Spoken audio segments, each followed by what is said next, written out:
Olá, sejam bem-vindos a mais uma aula e hoje vamos continuar a abordar alguns aspectos importantes sobre os contratos públicos. Você já tem acesso a lei da contratação pública está aqui na descrição desta aula, mas vocês já a obtiveram em aulas anteriores. Vocês também já conhecem os procedimentos para a formação de um contrato público. No entanto, eu considero que é crucial ser do vosso conhecimento que assinar um contrato, o ato de assinatura de um contrato público, eu diria mesmo que é apenas uma pequena peça. É como se fosse um grão de areia no resto da caminhada do deserto. Portanto, ainda é necessário acontecerem uma série de procedimentos adicionais para que esse contrato chegue ao seu objetivo final, que é para qualquer prestador de serviços, que é que o pagamento seja efetivado. Portanto, é bom que vocês tenham conhecimento que uma das grandes dificuldades em ter o Estado como cliente é precisamente a questão do pagamento.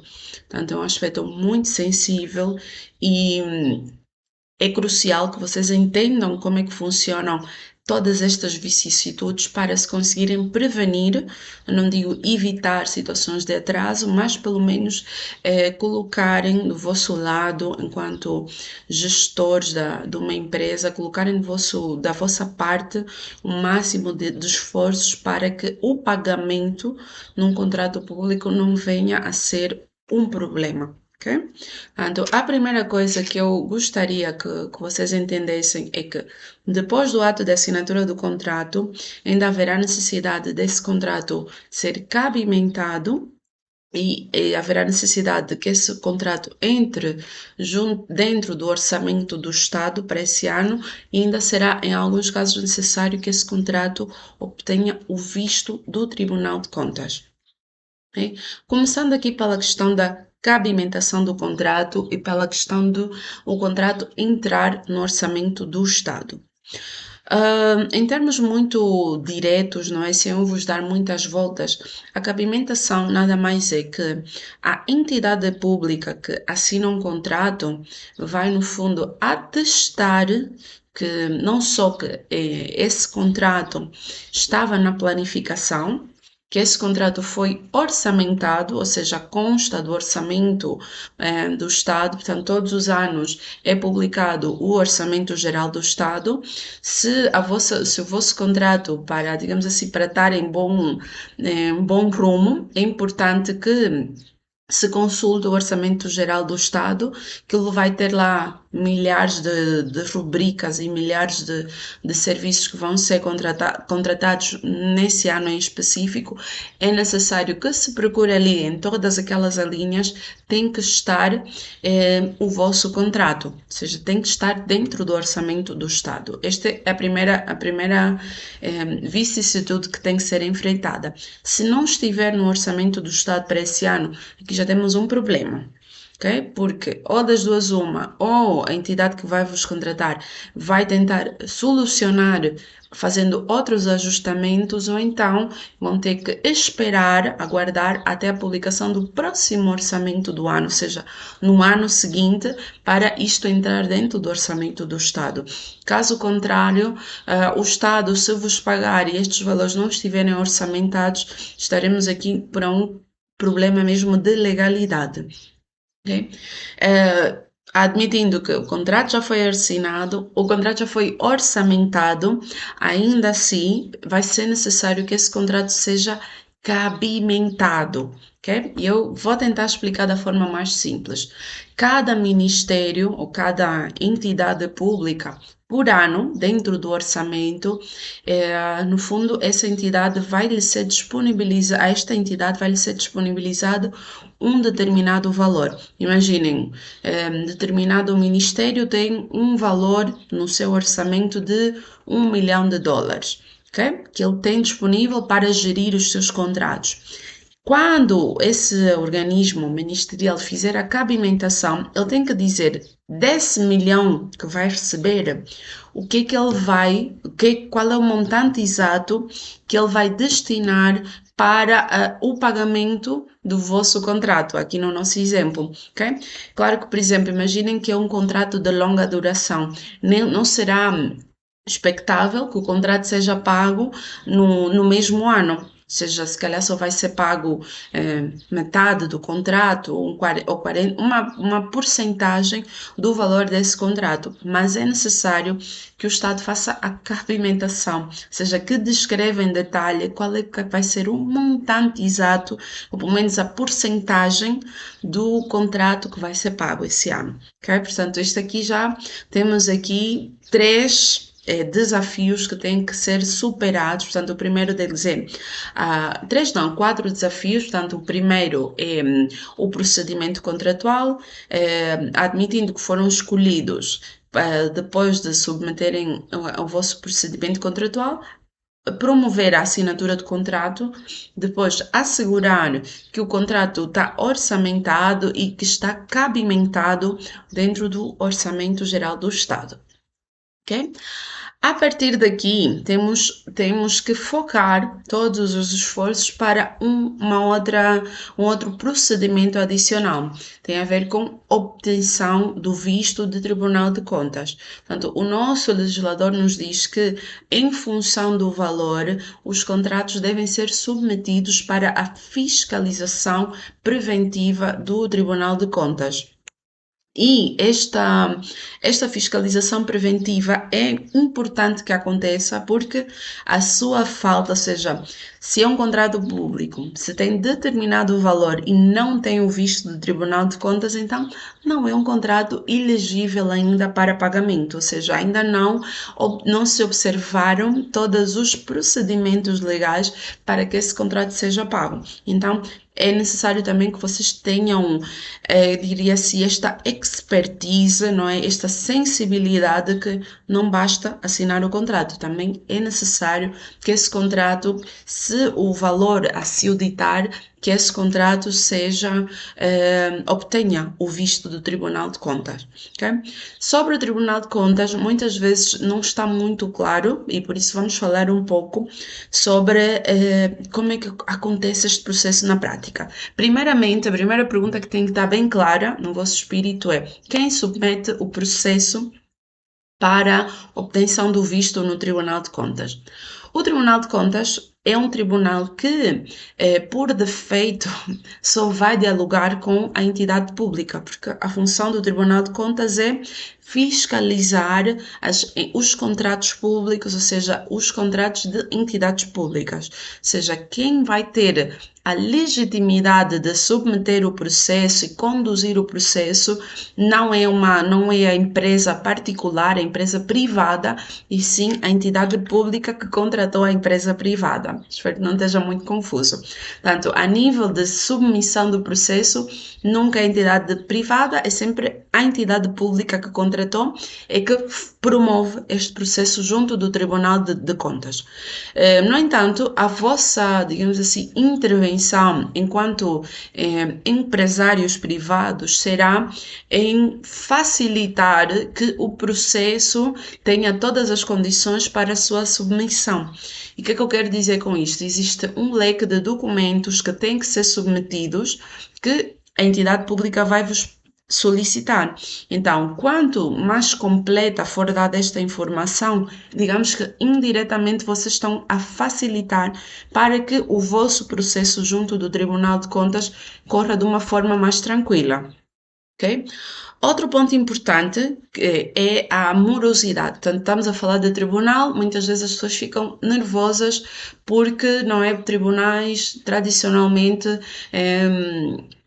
têm alguma morosidade. De acordo com o nosso legislador, isto aqui não pode acontecer muito dentro do Tribunal de Contas. Portanto, o Tribunal de Contas, por lei, tem um prazo de 30 dias para responder a todos os processos que lá entraram, ok? E o legislador dá-nos ainda uma garantia adicional, porque o legislador nos diz que se ao final de 30 dias esse processo ou seja, não for respondido, então se considera que o tribunal deu um visto tácito, ou seja, indiretamente concordou. E então, o próprio Tribunal de Contas tem todo o interesse em analisar e responder aos processos sob pena desse processo ser aprovado tacitamente, ok? Portanto, em princípio, a vossa preocupação sobre a demora, acredito que já fica um pouco mais tranquilizada, porque o tribunal leva, em média, mais ou menos esses 30 dias para responder, ok?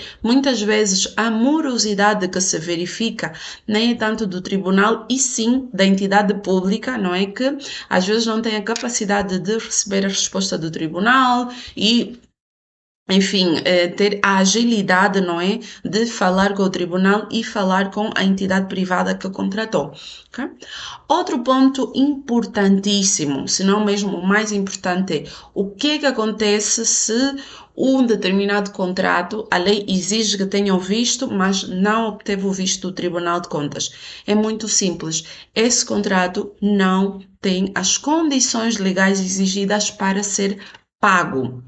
Ok? Portanto, na lei da contratação pública, vocês vão observar que para que um contrato chegue ao nível de ser pago, não é? Ela tem que, ou seja, é mesmo como se fosse um jogo é como se fosse uma escadinha. Tem que estar reunidas todas as peças.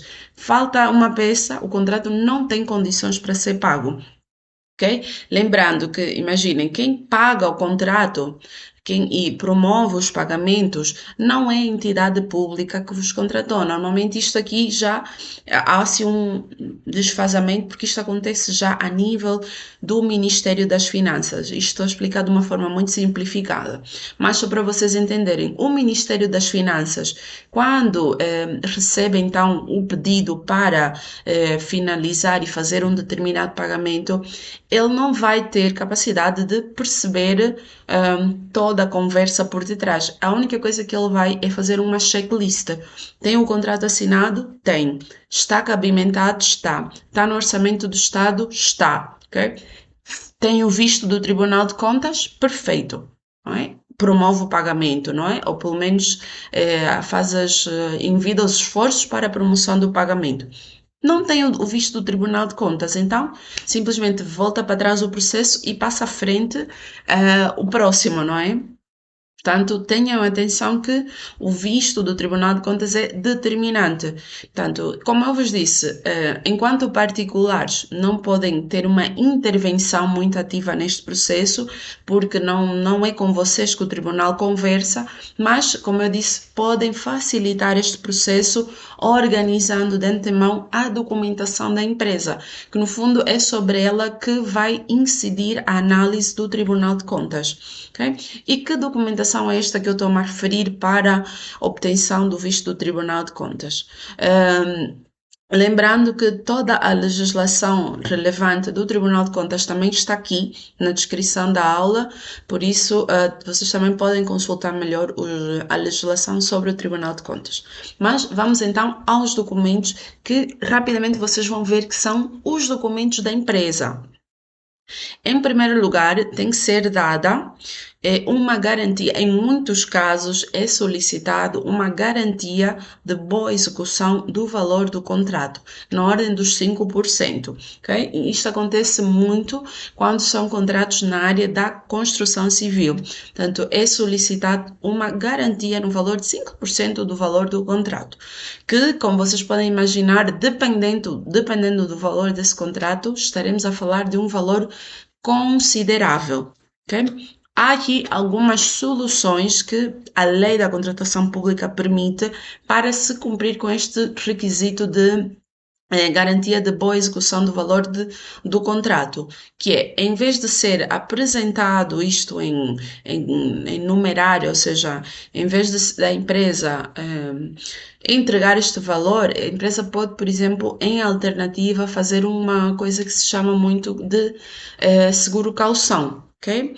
Que é o seguro de performance bond, que nada mais é que ir junto de uma seguradora, seja ela uma seguradora nacional ou internacional, juntamente com o contrato, e pedir que a seguradora faça então um seguro de caução. ok? Que, no fundo, vai ser a seguradora que vai assumir esta garantia de boa execução caso haja algum problema por parte da entidade que foi contratada. Portanto, isto aqui é uma solução que muitos empresários utilizam, principalmente por estar prevista na lei da contratação pública. Okay? Outro documento que vai ser analisado é a proposta técnica e a proposta comercial, bem como os respectivos mapas de quantidades e preços. Ou seja, este documento, que em princípio já estava elaborado, não é? Antes do contrato ser assinado, vocês têm que ter a sensibilidade que este documento vai ser analisado em detalhe pelo Tribunal de Contas. Então, quanto mais completo estiver, quanto melhor elaborado estiver, menos questionamentos vão ser levantados por este órgão. Outra coisa que o tribunal vai verificar, as licenças para exercício dessa atividade, tanto o alvará para exercício da atividade. Alvará, para cada área da atividade, existe um alvará específico.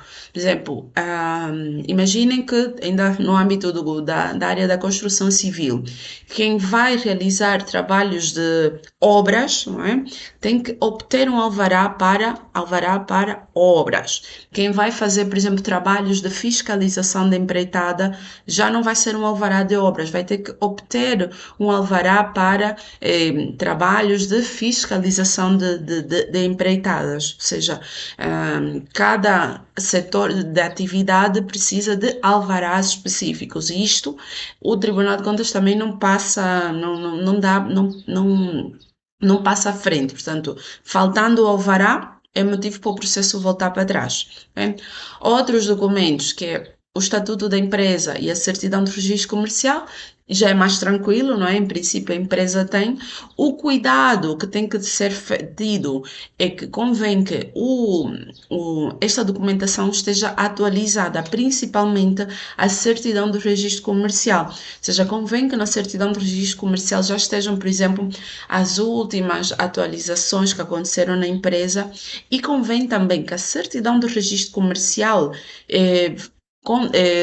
fale, não é, com aquilo que está no contrato. E passo a explicar melhor. Se no contrato diz que quem tem legitimidade para assinar o contrato é a pessoa B, é também esta pessoa B que tem que constar na certidão do registro comercial que vai ser entregue para o visto do Tribunal de Contas. Okay?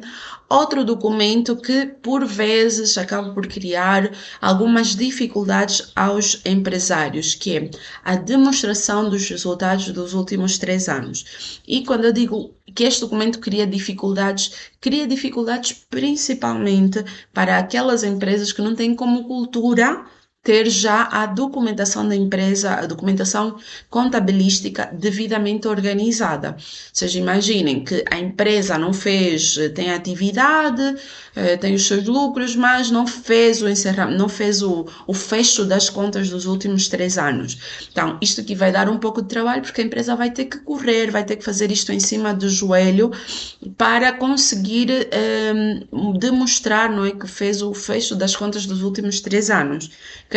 E sem falar que quem faz o fecho das contas em cima do joelho já não vai ter a oportunidade de analisar com o máximo de tranquilidade exatamente os ganhos e as perdas que obteve ao longo dos anos. Portanto, isto aqui em princípio não é problemático, e para não ser problemático, então vamos no fundo, desde o início da nossa empresa, primar para que todos os anos, ainda que os nossos resultados tenham sido simbólicos, que tenham sido valores ainda reduzidos, não é? De nós fecharmos a nossa contabilidade, de termos o nosso relatório e conta, tudo organizado, porque o dia da manhã, quando quisermos dar um passo maior, que é passarmos a prestar um serviço para o Estado, e nos for solicitada a demonstração dos resultados dos últimos 3 anos, é tranquilo, é um documento que já está nos arquivos da empresa e não há nenhum constrangimento na sua obtenção. ok? O mesmo se diga sobre as dívidas, ou pelo menos as contribuições que a empresa tem que fazer a nível da segurança social da AGT, nomeadamente IRT. Ok? Portanto, para efeito de visto do Tribunal de Contas, não vão ser solicitadas os comprovativos, não é, de todas as entregas, mas vai ser solicitada, por exemplo, uma certidão negativa do Instituto Nacional de Segurança Social ou da AGT, portanto, uma declaração que ateste que a empresa tem feito as suas contribuições atempadamente e que não tem nenhuma situação de dívida, ok?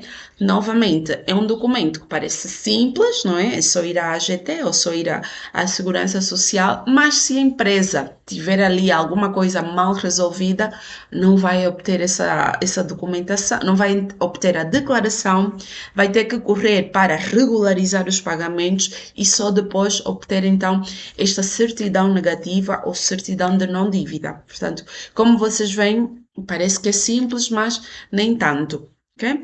Também ainda consta, ainda é muito solicitado por vezes o registro estatístico, embora tenha caído em desuso nos últimos tempos. Portanto, esta é a forma que eu recomendo, não é, para quem tem ou espera ter o contrato com uma entidade pública não são vocês que vão submeter estes documentos, mas eu vos garanto que são estes os documentos que têm que submeter. E então, se são estes os documentos, então vamos já envidar todas as ações, todas as demarches para termos estes documentos em prontidão já dentro da empresa, não é, que seja uma coisa muito tranquila. Ok? Posto isso, para ser mais dinâmico, eu, enfim, queria vos apresentar esta aula da forma mais prática possível.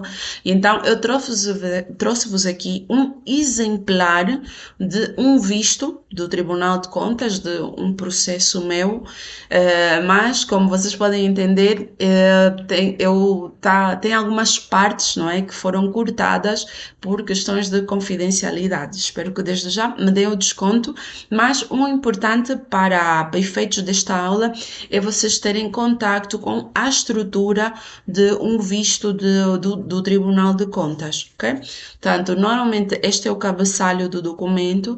O Tribunal de Contas ele está dividido por várias câmaras, portanto tem a primeira câmara, a segunda câmara, enfim, podem também consultar no organograma.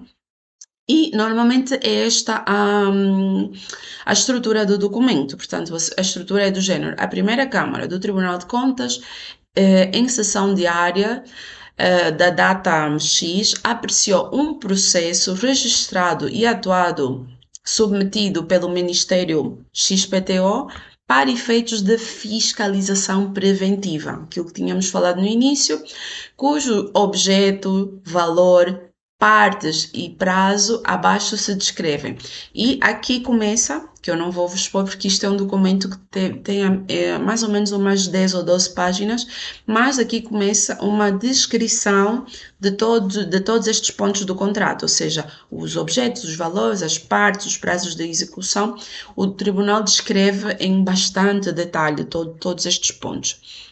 Depois, era só para vocês terem aqui, tem aqui um ponto interessante deste despacho, que o tribunal detectou assim: para execução do objeto contratual, a empresa XPTO apresentou o alvará de empreiteiro de obras públicas com classe e categoria que lhe permitem celebrar contratos com este volume financeiro e executar o seu objeto, ou seja, a nível do alvará estava tudo certo, a empresa tinha habilitações para este contrato, ou seja, comprovando a sua habilitação profissional.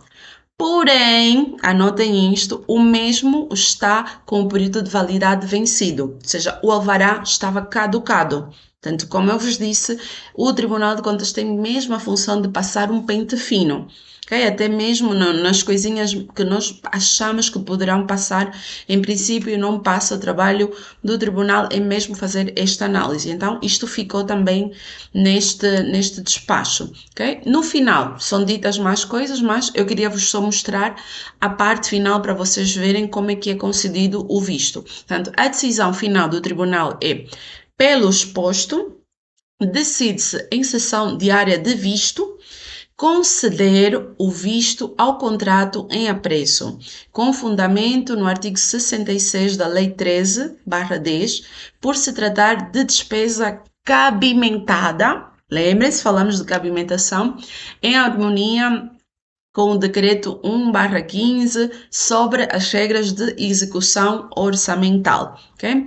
Recomenda-se, contudo, que se solicite a renovação do alvará de empreiteiro de obras públicas junto do IRCOP. Para quem não sabe, o IRCOP é o Instituto Regulador de Construção Civil e Obras Públicas, onde são obtidos, não é, estes vários alvarás para a área da construção civil.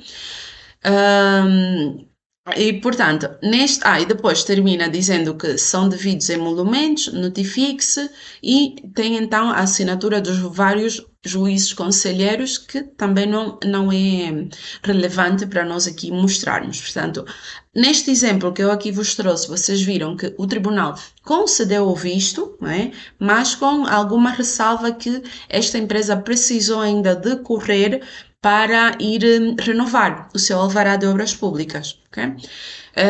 E são devidos emolumentos, ok? Vocês não perguntaram, mas eu na mesma digo. O que é que significará são devidos emolumentos, ok? Portanto, todo este trabalho de fiscalização preventiva, existem emolumentos a serem pagos pela intervenção do tribunal.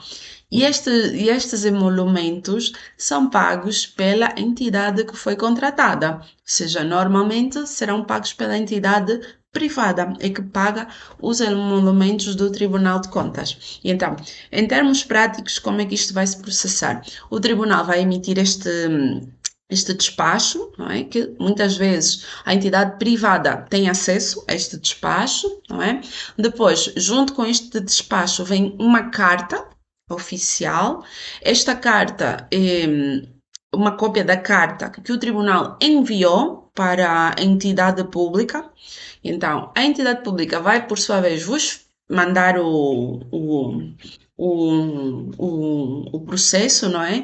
Porque vocês vão encontrar uma carta do Tribunal de Contas dizendo que foi emitido visto, não é? E existe o valor dos emolumentos a serem pagos. Okay?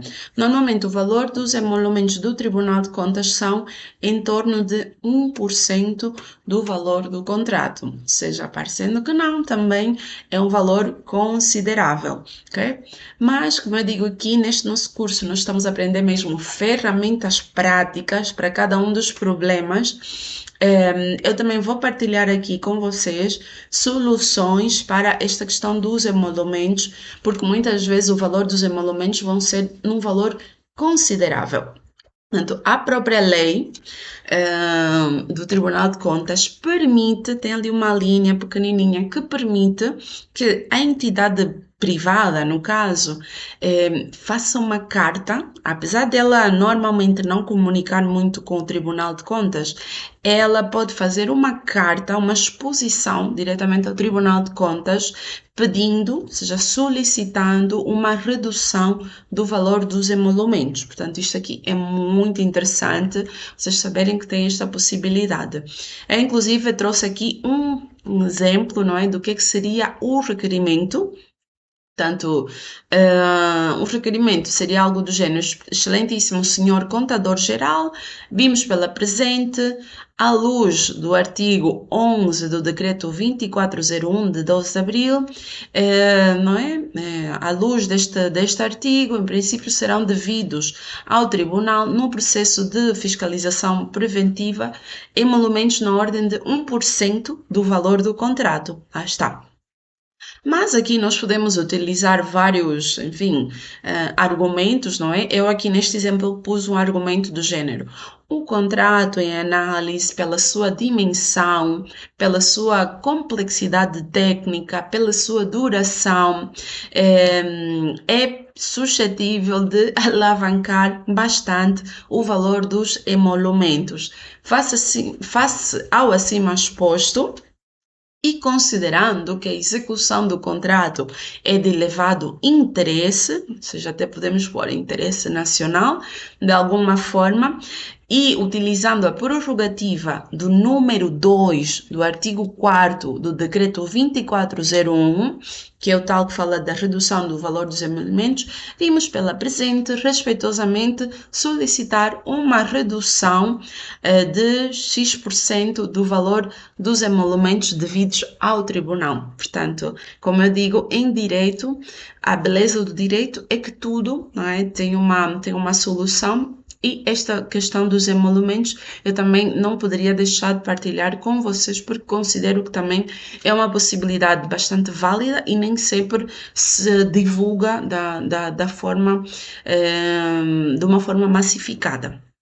Tá bem? Portanto, eram estas as linhas que eu queria partilhar com vocês sobre como é que se processa na prática a questão do pagamento do contrato, ou seja, o vosso objetivo final enquanto gestores, enquanto empresários, tem que ser sempre olhar para o contrato público como se fosse um pacote único, tudo tem que estar preenchido, ou seja, o contrato teve o seu procedimento de contratação correto, o contrato foi assinado, okay? O contrato foi adjudicado, o contrato foi orçamentado, o contrato foi cabimentado e o contrato obteve o visto do Tribunal de Contas. Se o vosso contrato tiver todos estes pontos, então, em princípio, não existem outros obstáculos para que esse contrato não seja pago. Ou seja, pelo menos a questão do pagamento estará minimamente